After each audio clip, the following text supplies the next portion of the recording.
voulait dire Jésus-Christ, le Fils du Dieu Sauveur. Et c'est ainsi que Jésus a récupéré Jonas. Il l'a remis dans son usine. Il l'a unifié à lui. Il a identifié à lui. Jonas est devenu comme Jésus. Il lui a donné sa nature. Il lui a donné sa vie. Mon ami, c'est exactement ce que Dieu veut faire avec toi. Si tu prends le chemin de retour, et le deuxième jour, il lui a redonné son ministère.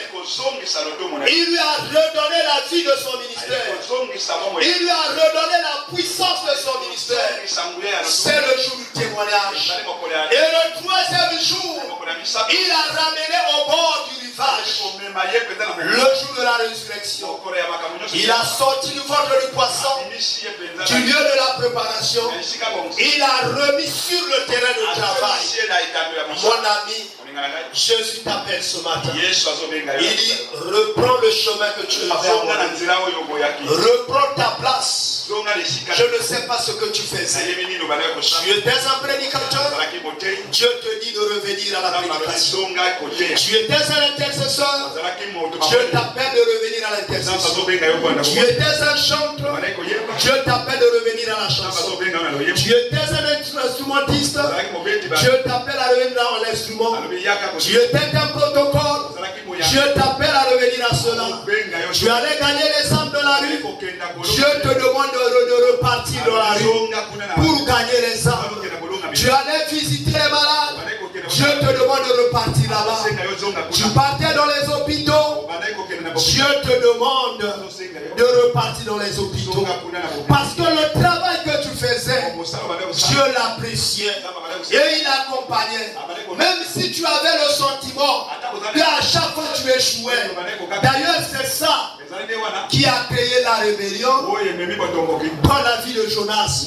Il avait l'impression que Dieu ne l'accompagnait plus. Il avait l'impression qu'il échouait dans tout ce qu'il faisait. Mais pour Dieu, le temps de la victoire était là devant. Mais Jonas manquait de patience. Jonas manquait de persévérance. Si bien qu'il a abandonné rapidement. Mon ami, ça doit être ton cas.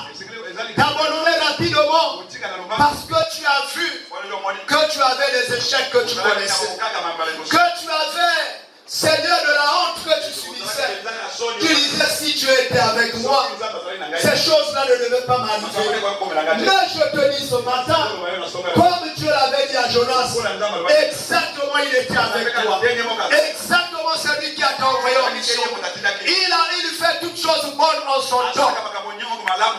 Il ne fait pas selon le temps de l'homme. Il fait selon son temps à lui. Ce n'est qu'au temps qu'il a fixé que la chose va se manifester. Tant que ce temps-là n'est pas arrivé, vous aurez tendance à voir les échecs. Vous aurez tendance à voir à subir la honte. Vous aurez tendance à abandonner. Parce que le temps de Dieu est le temps de la souveraineté. Mon ami, Dieu a ramené Jonas sur le terrain et il lui a dit de repartir. Regardez ce qui est dit dans le chapitre 3. Jonas chapitre 3. La parole de l'Éternel fut adressée à Jonas une seconde fois.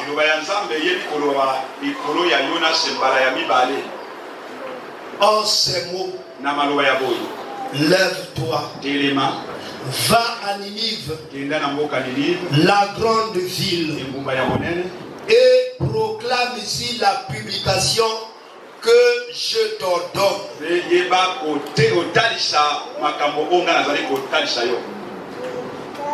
Vous voyez? Il renvoie Jonas à nouveau. Jonas est déjà de l'histoire.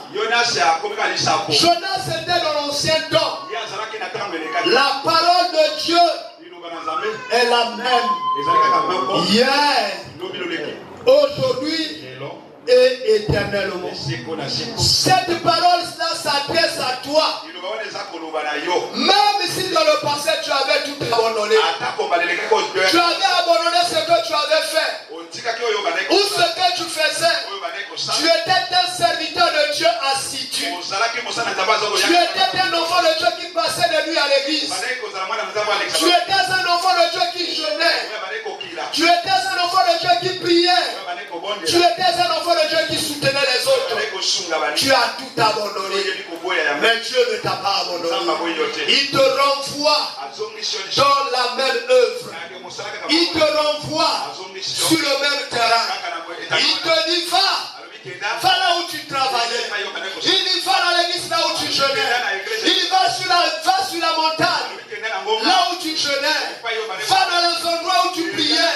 Repars dans les maisons où tu évangélises. Repars chez les malades que tu les consolais. Il dit mon ami, repars. Ça c'est le verset 2. Au verset 3, il lui dit, la Bible dit, et Jonas se leva et alla à Ninive selon la parole de l'Éternel. Ninive était une grande ville de 3 jours de marche. Jonas fit d'abord dans la ville une journée de marche. Il criait et disait, encore 4 jours et Ninive est détruite.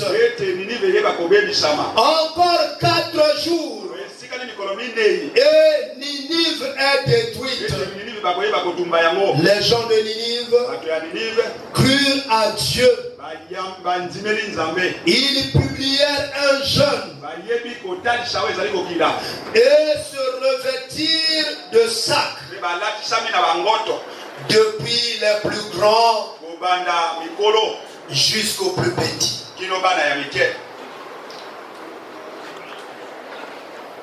Regardez mes amis, Dieu a restauré le ministère de Jonas. Il a renvoyé Jonas sur le terrain. Et Jonas cette fois-ci a obéi à Dieu. Qu'est-ce qui a fait l'obéissance? Vous savez, lorsque Dieu te restaure, il te donne de nouvelles capacités.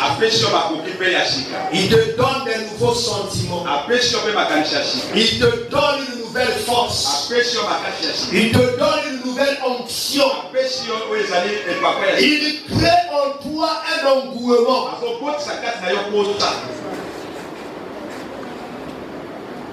Vous voyez? Vous voyez cela? Il crée en toi des flammes de feu. Et tu sens une soif. Une soif continue. Et tu ne peux pas résister. Vous savez, ce qui nous fait maintenant hésiter,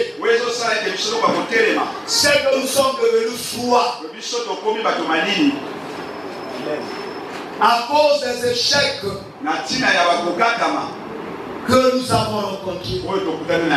Les autres ont rencontré les échecs de la sanctification. Il était devenu un fumeur. Oh, une voiture en panne. Tu étais la voiture de Dieu. Une voiture qui ne fumait pas.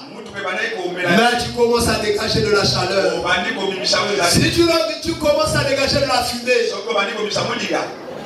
tu commences à dégager de la fumée.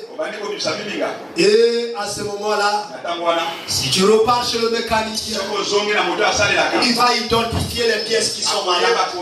Et le mécanicien de la vie, le mécanicien de la vie C'est le Seigneur Jésus. Il a réparé Jonas.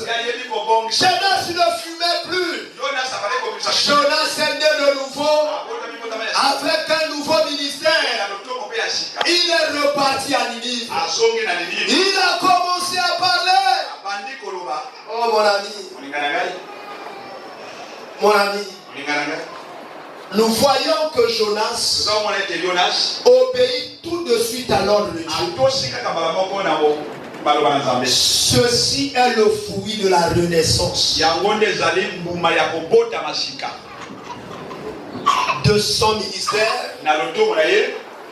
Ceci est le fruit de la renaissance de son ministère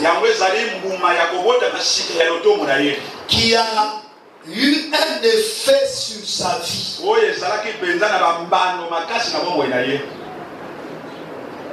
Et c'est ce qui se manifeste dans la vie de tous. De tous ceux qui sont nés de nouveau spirituellement. Et à tous ceux qui ont été restaurés. Ils font l'œuvre de Dieu avec joie. Ils font l'œuvre de Dieu avec engouement. Ils font l'œuvre de Dieu sans hésitation. Regardez. L'autre jour, c'était Nicodème, un vieux prédicateur du peuple d'Israël. Tout le monde l'appréciait, tout le monde le respectait. Lorsqu'il marchait dans les rues. Mais au fond de lui, il était vide. Il avait un ministère mort. Il avait un ministère qui ne donnait plus d'essence. Il avait un ministère qui était devenu une vieille voiture qui ne pouvait plus aller en vitesse. Mais lorsqu'il a rencontré l'homme de Galilée, le Seigneur Jésus, il lui a dit: oh Nico, il faut que tu naisses de nouveau. Oh Nico dit: Seigneur, comment je pourrais naître de nouveau? Il faut qu'un vieux type comme moi repart dans le sein de sa mère et naisse de nouveau et commence à grandir. Le Seigneur lui dit: non, il faut que tu naisses d'eau. L'eau représente le baptême de l'eau qui n'est qu'un engagement. Mais il ajouta: il faut que tu laisses le sang, parce que le sang va laver ta vie, va te redonner la nouvelle vie, la vie céleste. Le sang de Jésus va te réintégrer dans la gloire. Et il lui dit: il faut que tu naisses d'esprit, parce que l'esprit va te donner les capacités. Oh, dès que tu vas démarrer,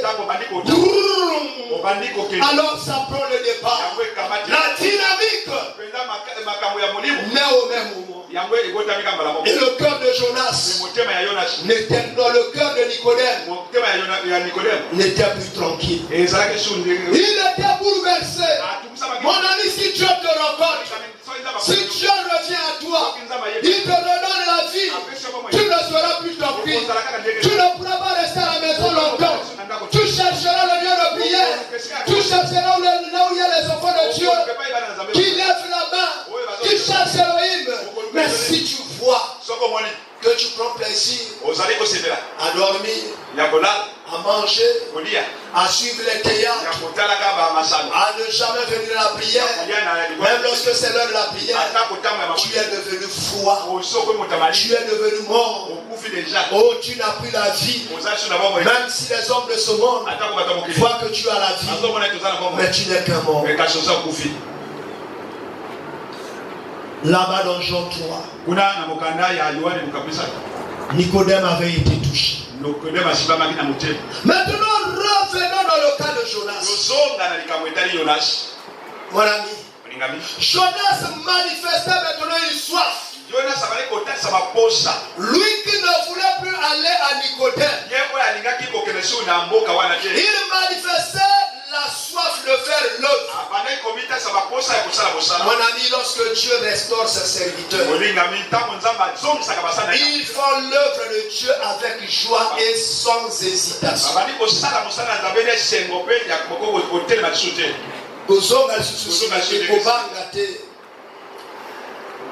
Et surtout sans retard. Oh. Car une soif particulière les consume intérieurement. Ah oui, comme un feu qui brûle. Lorsque Dieu est avec toi, tu sens la soif. Même devant un vieillard, tu lui dis il faut te repentir. Même lorsque tu ne le connais pas, tu dis il faut te repentir. Il y a des hommes du monde qui vont dire qu'il est devenu fou. Il n'a plus de limite. Il n'était pas comme ça. Oui, le feu de Jésus, lorsqu'il s'allume dans ta vie, tu ne peux plus être un homme ordinaire. Tu ne peux plus être pareil comme avant. Tu es né de nouveau avec un engouement. Regardez le psaume 39, le verset 4, la parole dit, et c'est David qui témoignait. Il dit mon cœur brûlait au-dedans de moi. Mon cœur brûlait au-dedans de moi. Un feu intérieur me consumait. Et la parole est venue sur ma langue. Vous voyez ça? Il dit mon cœur brûlait au-dedans de moi. Un feu intérieur me consumait. Et la parole est venue sur ma langue. Mon ami, c'est indépendamment de toi. Que tu fasses des efforts ou non, tu ne pourras pas résister. Amen. Tu ne peux pas résister à la volonté de Dieu. Oh mon ami, tu ne peux pas résister à la volonté de Dieu. Lorsque Dieu te redonne la vie, redonne la vie à ton travail, redonne la vie à ton ministère, redonne la vie à ton talent, redonne la vie à ton don. Mon ami, tu ne peux pas t'arrêter. Si tu dois prophétiser, tu ne peux que prophétiser. Tu n'auras même pas peur de cette petite-là. Oh, sur moi, il me jettera en prison. Non. Malgré son pouvoir, tu lui parleras. Est-ce que vous le croyez? Est-ce que vous le croyez? Vous imaginez l'attitude de Daniel? Même lorsqu'on lui a dit il ne faut plus prier, c'était plus fort que lui. Il ne pouvait que prier. Il ne pouvait pas faire autrement.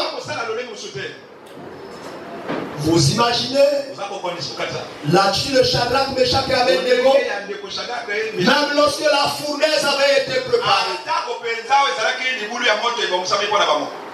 on leur a dit il faut s'agenouiller devant la statue de Nebuchadnezzar.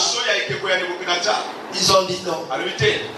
Parce que la flamme de Dieu, lorsqu'elle s'allume dans ta vie, elle te consume. Elle brûle ta nature froide et ancienne. Elle te donne une nouvelle nature.